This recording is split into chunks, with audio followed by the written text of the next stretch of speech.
나는 좀 짠돌이 기질이 있어. 장 볼 땐 꼭 필요한 것만 사고 남는 시간에는 다른 방법으로 돈을 벌려고 하지. 중고로 물건을 팔거나 인터넷 구인 사이트에서 잡다한 일을 찾아보거나 온라인 설문조사 같은 거래. 아마 이런 설문조사들 때문에 내가 우편으로 이상한 소포를 받게 된 걸 거야. 이제부터 그 얘기를 해줄게. 나는 쇼핑 경험을 묻는 질문부터 아주 사적이고 캐묻는 듯한 질문까지 온갖 종류의 온라인 설문조사에 참여해. 보통 30개 정도 설문조사를 마치면 사이트에서 돈을 좀 보내주는데 1달러에서 5달러 정도 돼. 좀 지루한 일이긴 한데 딱히 할 일 없을 때 푼돈이라도 버는 게 어디야. 그리고 말했듯이 난 짠돌이니까. 딱히 욕심이 많아서 그런 건 아니고 그냥 비상시에 기댈 수 있는 든든한 목돈이 있다는 사실에 마음이 편해지는 거지. 뭐 아무튼 이런 설문조사 때문에 나는 수많은 웹사이트에 내 주소를 입력했어. 그래서 광고 우편물이 엄청나게 날아와. 뭐 크게 신경 쓰진 않아. 설문조사로 버는 돈이랑 겨울에 땔감 걱정은 안 해도 되는 걸 생각하면 그럴 만한 가치는 있지. 그런데 어느 날 소포가 하나 온 거야. 그 소포는 가죽으로 포장되어 있었는데 우편물 중에 그런 건 난생 처음 봤어. 왼쪽 위 구석에는 꽤 인상적인 로고가 새겨져 있었지. 보아하니 이 의문의 소포는 신세티코프라는 회사에서 보낸 것 같았어. 처음엔 우체국에서 뭔가 착오가 있었나 싶었는데 소포에는 내 이름이랑 주소가 정확히 적혀 있더라고. 아내한테 이게 뭘까 물어봤지만 별다른 의견은 없었어. 그걸 보더니 아내는 신나서 나한테 빨리 열어보라고 재촉했지. 아내를 변호하자면 그 물건이 좀 뭐랄까 중요해 보였거든. 아내 든 게 최소한 비싼 물건일 것 같다는 느낌. 호기심에 들뜬 아내를 겨우 말리고 잠시 고민한 끝에 나는 아직 열지 않는 게 좋겠다고 결정했어. 나는 이 신세티코프라는 회사가 다른 광고 회사들처럼 내 주소를 알아냈다고 생각했어. 어쨌든 난 매일같이 여러 곳에 내 주소를 뿌리고 다니니까. 아마 그냥 평소에 봤던 사기 수법을 좀 더 정교하게 꾸민 거겠지. 별일 없을 가능성이 높았어. 하지만 왠지 이 소포는 일반적인 광고 우편물이랑은 좀 달라 보였어.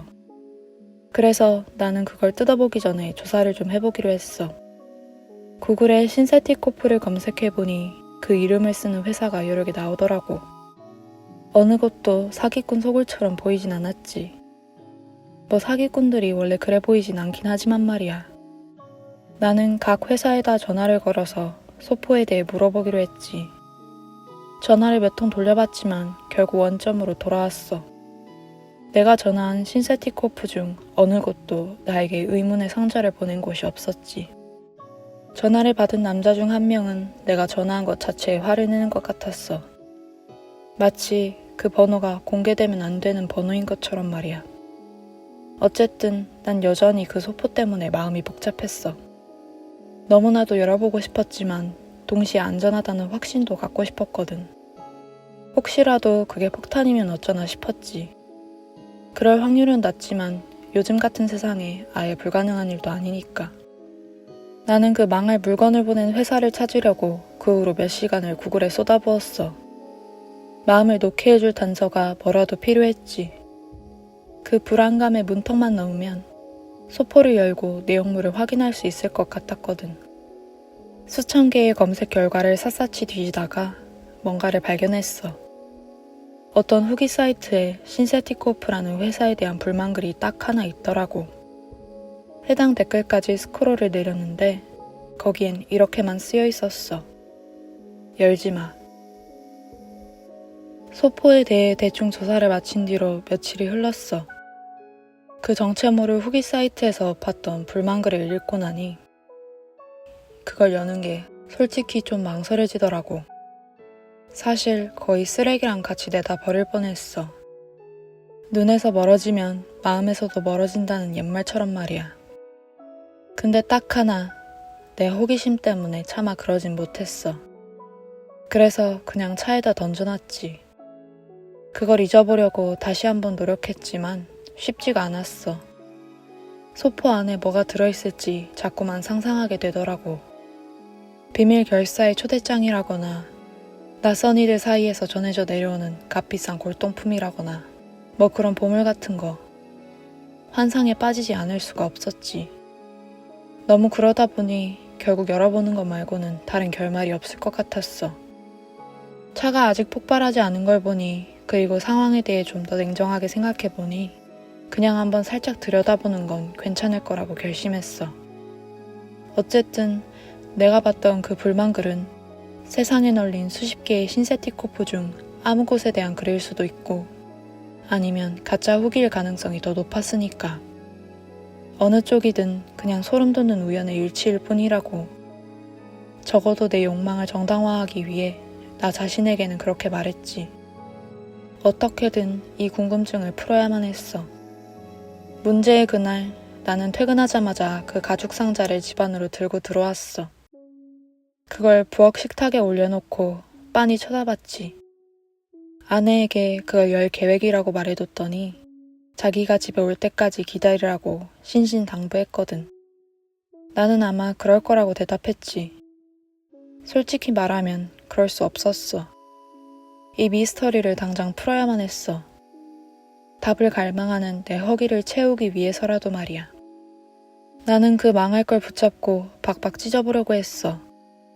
가죽은 단단히 묶여 있었지만 힘을 좀 쓰고 땀을 뻘뻘 흘리니 가죽 일부를 뚫을 수 있었어. 몇 분 더 씨름하며 한 조각씩 뜯어냈지. 바로 그때 아내가 들어왔어.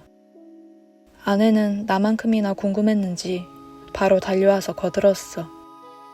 거의 30분이 걸려서야 우리는 가죽을 대부분 벗겨낼 수 있었지. 그 아래에는 작은 나무 상자가 있었어. 흥분한 아내가 앞서 나가 상자를 열려고 했지. 하지만 상자는 잠겨 있는지 꿈쩍도 하지 않았어. 또다시 원점으로 돌아온 것 같았지만 나는 열쇠 구멍 아래에 나무에 새겨진 글자를 발견했어. 집 열쇠라고 쓰여 있었지. 아내와 나는 혼란스러운 얼굴로 서로를 쳐다봤어. 잠시 생각하다가 나는 주저하며 내 열쇠를 꺼내들었지. 아내를 쳐다보자 우리는 피식 웃었지만 그 웃음은 금세 초조한 웃음으로 바뀌었고 이내 정적이 흘렀어. 열쇠를 넣고 돌리자 정말 말도 안 되게 철컥 소리를 내며 자물쇠가 열렸어. 이제 남은 일은 하나뿐이었지. 나는 상자를 열고 안을 들여다봤어. 아내와 나는 드러난 내용물에 똑같이 멍해진 채로 서로를 쳐다봤어. 그게 뭘 의미하는지 짐작할 수도, 다음에 뭘 해야 할지 알 수도 없었어. 정말 황당했지. 상자 안에는 살아있는 토끼가 들어있었어. 살아있는 토끼가. 토끼 옆에는 종이 조각이 하나 놓여 있었어. 나는 그걸 집어들어 읽었어. 소리내어 읽지 마시오. 그렇지 않으면 끔찍한 결과를 맞게 될 것입니다. 행동할 시간은 1분. 부엌으로 가서 큰 칼을 가져와라. 토끼를 죽이지 않으면 내 아내가 죽는다. 이 메모에 대해 아내에겐 절대 말하지 마라. 임무를 완수한 뒤엔 이 종이를 태워버려라. 글 아래에는 침대에서 자고 있는 아내의 사진이 있었어. 난 한 번도 본 적 없는 사진이었지. 나는 망설임 없이 부엌으로 달려가 가장 큰 칼을 집어들고 토끼에게 다시 달려왔어. 토끼가 확실히 죽었다고 생각될 때까지 몇 번이고 찔렀지. 아내가 비명을 지를 줄 알았는데 그러지 않았어. 대신 그녀는 질문을 했지. 지금 뭐 하는 거야? 나는 미안한 표정으로 그녀를 쳐다봤어. 설명할 수 없어. 제발 그냥 날 믿어줘. 이건 마당에 묻어야 해. 마당에 뭘 묻는다는 거야? 그녀가 약간 혼란스러운 목소리로 물었어. 토끼 말이야. 내가 말했지. 무슨 토끼? 그녀가 물었어. 바로 여기 있는 거. 나는 상자 안에 피투성이가 된 사체를 가리켰어. 아내는 정말 이상한 표정으로 나를 쳐다보더니 다시 입을 열었어. 여보, 상자 비어있는데. 나는 아내에게 그 종이 조각을 천천히 건넸어. 그녀는 종이를 내려다보더니 다시 나를 쳐다봤어. 아무것도 안 쓰여 있는데. 그냥 백지야. 여보 괜찮아? 갑자기 머리가 핑 돌았어. 아내 손에 들린 종이를 보니 정말 아무것도 쓰여 있지 않았지. 그리고 상자를 쳐다봤어. 토끼는 사라져 있었어. 위장이 꽉 조이는 느낌과 함께 다리에 힘이 풀렸지. 어지럽고 극도로 혼란스러운 상태에서 내 몸은 쿵 소리를 내며 부엌 바닥에 쓰러졌고 나도 모르게 눈이 감겼어. 순식간에 정신을 잃었지. 눈을 떴을 땐 내 침대였어. 몸은 찌뿌둥하고 뻐근했지. 아내는 걱정스러운 표정으로 내 옆에 앉아 있었어. 내 신체적 건강과 정신 건강 둘 다 걱정하는 게 틀림없었지. 얼마나 기절해 있었어? 내가 물었어. 한 20분 정도. 하마터면 119에 전화할 뻔했잖아. 도대체 무슨 일이었어? 그녀가 물었어. 나는 내 얘기 대신 상자 얘기로 화제를 돌렸어. 정말 아무것도 못 봤냐 묻자 그녀는 응 전혀 라고 대답했지. 우리는 그 문제에 대해 좀 더 이야기했고 아내도 집 열쇠로 상자가 열린 건 이상하다고 동의했지만 그냥 누군가의 짓궂은 장난일 거라고 결론을 내렸어. 더 자세한 건 우체국에 전화해서 물어보겠다고 하더군. 소포에 대해 이야기하면서 나는 내가 이상한 행동을 하고 쓰러진 게 전부 회사에서 무리해서 일한 탓에 피곤해서 그런 거라고 아내를 설득했어. 메모에 대한 자세한 내용은 슬쩍 빼놓았지. 설령 내가 진짜 환각에 시달리는 미치광이라 할지라도 아내가 나를 그렇게 생각하게 만들고 싶진 않았거든. 아내는 내 말을 믿는 것 같았고 그걸로 끝이었어. 다음 날이 되기 전까지는. 그렇게 꼭 필요했던 숙면을 취하고 다음날 아침 나는 상쾌한 기분으로 세상을 맞이할 준비가 된 채 일어났어. 전날 밤의 일이 떠올랐지만 이런 불확실한 일에 연연해하지 않는 게 최선이라고 생각했지. 이 모든 일을 그냥 없었던 일처럼 잊어버리는 게 내가 할 수 있는 최선의 행동이라고 생각했어. 어쨌든 나는 제정신인 사람이니까. 어젯밤에 일어난 일들은 정말로 과로의 산물이었던 거야. 그래, 그 설명이 마음에 쏙 들었어. 새로운 행복감을 느끼며 차를 몰고 출근하는 길에 내가 필사적으로 붙잡고 있던 나는 제정신이라는 환상이 갑자기 산산조각이 났어. 빨간불에 룸미러를 조정하다가 뒷좌석에 뭔가 놓여있는 걸 봤어. 그 토끼였어. 완전히 죽은 채로 역한 피냄새를 풍기며 내 시트를 더럽히고 있었지. 나는 소스라치게 놀라 뒷좌석을 돌아봤어. 거기엔 아무것도 없었어. 뒤에서 경적이 시끄럽게 울렸고 나는 두 번째로 깜짝 놀랐지. 신호는 초록불로 바뀌었고 내가 교통 흐름을 막고 있었던 거야. 나는 서둘러 자세를 바로잡고 앞으로 나아갔어. 정신을 차리려고 애쓰면서 말이야. 불행히도 그건 그렇게 간단한 일이 아니었지. 나는 토끼가 다시 보일까 싶어 계속 룸미러를 쳐다봤지만 보이진 않았어. 나는 간신히 마음을 진정시키고 다시 한번 나는 제정신이며 그저 헛것을 본 것뿐이라고 스스로를 설득했지. 그리고 출근길에 지나친 길가의 수십 마리 토끼 사체들, 그건 그냥 우연일 뿐이라고. 분명히 나는 미치지 않았어. 나는 약간 넋이 나간 채로 회사에 도착해서 안으로 들어갔어. 토요일 치고는 이상할 정도로 텅 비어 있었지만 무시하고 내 사무실로 향했지. 사무실 문을 열었을 때 왜 아무도 없었는지 이해가 됐어. 깜짝 파티예요. 모든 동료가 무슨 축하 파티라도 하려는 듯 내 사무실에 몰려 있었어. 다들 파티용 고깔모자를 쓰고 손에는 파티 나팔을 들고 있었지. 내가 방에 들어서자 박수갈채가 쏟아졌어. 이게 다 무슨 일이냐고 묻기도 전에 부장님이 나에게 다가왔어. 입사 5주년을 축하하네. 구석에서 샴페인 터지는 소리가 들렸어. 오는 길에 겪은 일 때문에 잔뜩 날이 서 있던 나는 화들짝 놀랐지. 모두가 웃었어. 부장님의 웃음소리가 가장 크고 우스꽝스러워서 다른 사람들은 더 크게 웃었지. 바로 그때 나도 따라웃기 시작했어. 잠깐 동안 내 걱정은 사라졌어. 그 멍청한 소포와 이상했던 출근길에 대해 전부 잊었지. 정말 좋은 순간이었어. 하지만 좋은 순간은 길지 않은 법이지. 웃음이 멎자 부장님이 내 어깨에 손을 얹고 말했어. 우리가 선물을 준비했네. 마음에 들었으면 좋겠군. 부장님은 나를 내 책상으로 데려갔고 모두가 선물을 공개하기 위해 옆으로 비켜섰어. 자, 어때? 그가 물었어. 거기 내 책상 위에는 죽은 토끼 한 마리가 놓여 있었어. 부장님은 칼로 그 토끼를 자르기 시작하더니 살점을 동료들에게 나눠주기 시작했어. 어쩌면 부장님이 자르고 있는 건 진짜 케이크였을지도 몰라. 하지만 내가 목격하고 있는 이 광경은 여전히 충격적이었어. 부장님은 종이 접시 위에 토끼 머리를 담아 나에게 건넸어. 그게 내 한계였어. 나는 접시를 떨어뜨리고 건물 밖으로 뛰쳐나가 차에 올라탄 뒤 그곳을 떠났어. 대체 무슨 일이 벌어지고 있는지 확신할 순 없었지만 더 이상 회사에 있을 수 없다는 건 알았지.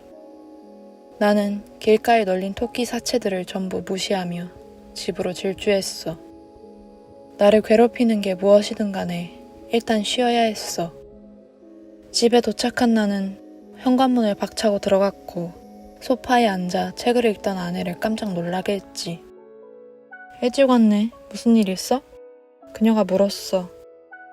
병가 좀 내려고. 몸이 영 안 좋아서. 내가 계단을 거의 다 올라갔을 때 아내가 나를 멈춰 세웠어. 아, 우체국에서 전화했었어. 당신한테 소포 보낸 사람이 오후 2시에 거기서 만나자고 했대. 뭐? 누가 보냈는데? 내가 물었어. 그건 말 안 해줬어. 그게 전부야. 기묘한 일이었지. 우체국이 그런 만남을 주선할 권한이 있다는 것조차 몰랐으니까. 뭔가 앞뒤가 맞지 않았지만 지금까지 일어난 다른 일들과 비교하면 이것도 그다지 이상할 건 없었어. 나는 이 의문의 인물을 만나보는 게 최선이라고 생각했지. 어쩌면 답을 좀 얻을 수 있을지도 모르니까. 나는 몇 시간 동안 잠을 잤고 일어나 시간을 보니 오후 1시 35분이었어. 나갈 시간이었지. 신세티코프의 CEO일 거라고 짐작만 할 수 있는 그 사람과의 갑작스러운 만남을 놓치고 싶지 않았거든. 나는 우체국으로 차를 몰아 서둘러 안으로 들어갔어. 안에는 우편물을 찾거나 소포를 붙이는 사람들로 북적여서 내가 만나야 할 사람이 누군지 알 수 없었지. 내가 어쩔 줄 몰라 하는 걸 본 노신사가 나에게 다가왔어. 아, 여기 계셨군요. 그러더니 그 남자가 손가락을 딱 튕겼어. 그러자 마법처럼 모든 게 멈췄지. 말 그대로 모든 사람들이 움직임을 멈췄고 방 안은 정적으로 가득 찼어. 모든 것이 어떻게 된 건지 얼어붙어 있었지. 어안이 벙벙해진 나는 답을 구하려 그 남자를 쳐다봤어. 이게 무슨 상황이죠? 글쎄요. 그걸 우리가 함께 알아냈으면 합니다. 나는 그 남자가 무슨 말을 하는지 전혀 몰라서 방 안에 다른 사람들처럼 침묵을 지켰어. 이런, 제 소개가 늦었군요. 저는 그로브우드 박사라고 합니다. 편하게 박사님이라 부르셔도 좋고요. 신세티코프에서 일하시나요? 내가 물었어. 네, 그렇습니다. 겨우 답을 하나 얻었지만 별건 아니었어. 더 많은 정보를 캐내야 했지. 말씀해 주시죠, 박사님. 도대체 여기서 무슨 일이 벌어지고 있는 겁니까? 안타깝지만 간단한 답은 없습니다. 하지만 최선을 다해 설명해보죠. 그저 열린 마음으로 제 말을 끝까지 들어주시길 바랍니다. 그로브우드 박사는 헛기침을 한번 하고는 말을 이었어. 당신이 알고 있고 소중히 여기는 이 삶은 전부 시뮬레이션에 불과합니다. 이 중 진짜는 아무것도 없어요. 엄밀히 말하면 당신조차도요. 당신은 신세티코프가 만든 합성 생명체입니다. 당신은 현재 연구실에서 시뮬레이션을 실행하는 컴퓨터에 연결되어 있죠. 당신은 여러 가지 테스트를 받고 있는 중입니다. 양산 단계에 들어가기 전에 모든 신규 모델에 대해 이 과정을 거쳐야 하거든요. 그 말은 즉, 잠시만요. 제 말을 끝까지 들어주십시오. 나는 그의 황당한 이야기의 나머지를 듣기 위해 입을 다물었어. 한 차례의 테스트가 완료되면 우리는 말하자면 당신을 깨우는 절차를 진행합니다. 하지만 거기서 오작동이 발생하고 말았죠. 우리는 당신을 여러 번 깨우려고 시도했지만 당신은 이 삶이라는 망상에서 헤어나오질 못하는 겁니다. 당신은 깨어날 때마다 극도로 흥분하며 이 시뮬레이션 안에 모든 것이 진짜고 저 바깥의 진짜 세상은 가짜라고 믿는 것 같더군요. 그의 말을 하나도 믿지 않았지만 나는 그저 병적인 호기심 때문에 계속 듣고 있었어. 만약 그런 식으로 계속 깨어난다면 당신의 프로그래밍에 돌이킬 수 없는 손상을 입힐 겁니다. 그래서 우리가 당신에게 소포를 보낸 겁니다. 무슨 뜻이죠? 나는 이제 그의 이야기에 좀 더 흥미가 생겨 물었어. 우리는 자각을 유도하기 위해 시뮬레이션에 그 소포를 투입했습니다. 아시겠지만 이 세계는 꿈과 다르지 않아요.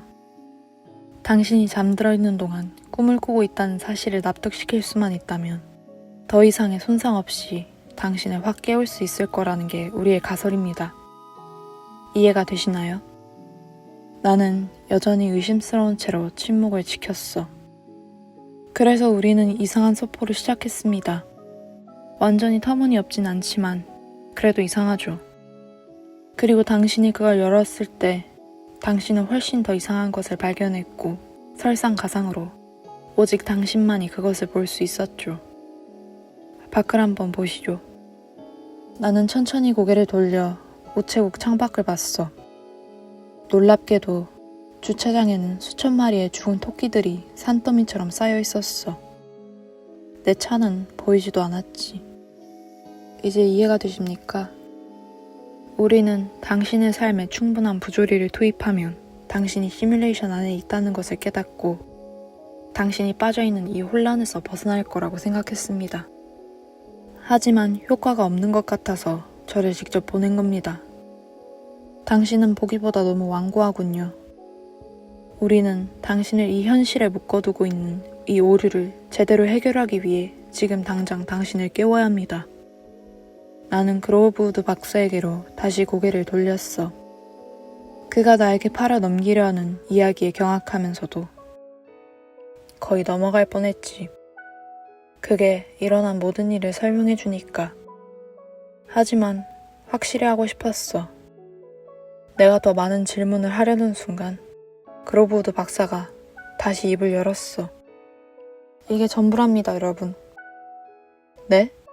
나는 어리둥절해서 물었어. 그로우브우드 박사를 자세히 보니 그 역시 다른 모든 사람들처럼 얼어붙어 있었어. 그리고 바로 그때 모든 것이 희미해지기 시작했지. 나는 한 세계에서 다음 세계로 미끄러져 들어가는 것을 느낄 수 있었어. 나는 편안한 내 침대에서 깨어났고 TV에서 포키피그와 함께 엔딩 크레딧이 올라가는 걸 봤어. 어릴 때 가장 좋아했던 만화였기에 나는 잠들기 전에 잠을 청하려고 항상 루니툰 DVD를 틀어놓았거든. 효과는 아주 좋았지. 침대에서 일어나자 문득 뭔가 머리를 스쳤어. 내가 꿨던 그 미친 꿈이 기억나기 시작한 거야. 세부 사항들이 물밀듯이 떠오르면서 나는 또 다른 것을 깨달았어. 나는 TV 리모컨을 잡고 방금 끝난 루니툰의 마지막 에피소드를 다시 틀었어. 엘모 퍼드가 벅스버니를 쫓는 전형적인 에피소드였지. 나는 미소를 지었어. 모든 것이 이해되자 내 미소는 웃음으로 바뀌었지. 나는 그 이상한 소포, 내가 죽였던 토끼, 그리고 박사님을 떠올렸어. 만화의 일부가 내 꿈속으로 새어 들어온 게 틀림없었어. 내 뇌가 그 만화의 디테일 몇 개를 가져다가 빈틈을 메우기 위해 이런 정신나간 이야기를 엮어낸 거지.